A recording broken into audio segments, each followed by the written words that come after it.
అంటారు, తిట్టిపోతాడు అంటారు. కానీ ఏ అలవాటు లేకుండా ఈడురా మనిషి అంటే చాలా మంచోడు రీడు, మనిషి అంటే ఇట్టంటోడురా అంటారు.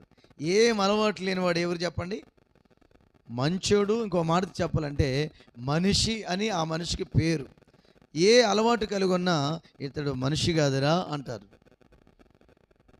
ప్రియులరా, అందుకని ఈ రాత్రికాల సమయంలో ఈ మనిషిలో, ఈ మంటి గంటంలో మన దేవుడు చూడండి మహిమైశ్వర్యాన్ని తో ఉన్నటువంటి ఆ గొప్ప దేవుడు మనలో ఉండాలంటే మనలో ఏం కోరుకుంటున్నాడు ఆయన?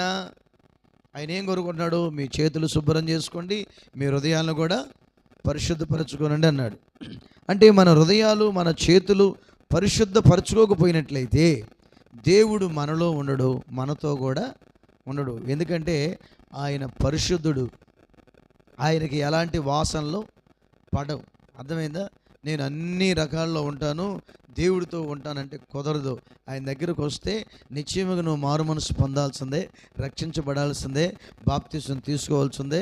బాప్తిసం తీసుకోకుండా నువ్వు ఎన్నాళ్ళు స్వార్థ ఎన్నాళ్ళు ప్రార్థనకి వెళ్ళినా, ఏమి సహకరించినా ఆయన కుమార్తెవు కాదు, ఆయన కుమారుడు అంతకంటే కూడా కాదు. ఎందుకంటే ఆయన బిడ్డగా నువ్వు ఎప్పుడు మారుతావంటే ఎప్పుడైతే యేసుక్రీస్తు ప్రభువుని చూడండి సొంత రక్షకుడిగా అంగీకరిస్తారో, ఎప్పుడైతే ఆయన్ని గుర్తెరుగుతారో, ఆయన గుర్తెరిగిన వారందరూ ఆయన మనకు అవసరం, ఆయనలో నేను ఉండాలి, నాలో ఆయన ఉండాలి అనే ఆశ, ఆకాంక్ష హృదయంతరంగంలో నుండి మనకు వస్తుంది.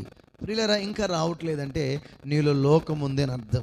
ఇంకా నువ్వు దేవుని నమ్ముకోవట్లేదంటే, ఇంకా మారు మనసు పొందట్లేదంటే, ఇంకా సువార్త నమ్మట్లేదంటే, చూడండి సువార్త వింటున్నావు కానీ విన్నదాన్ని నువ్వు నమ్మట్లేదు.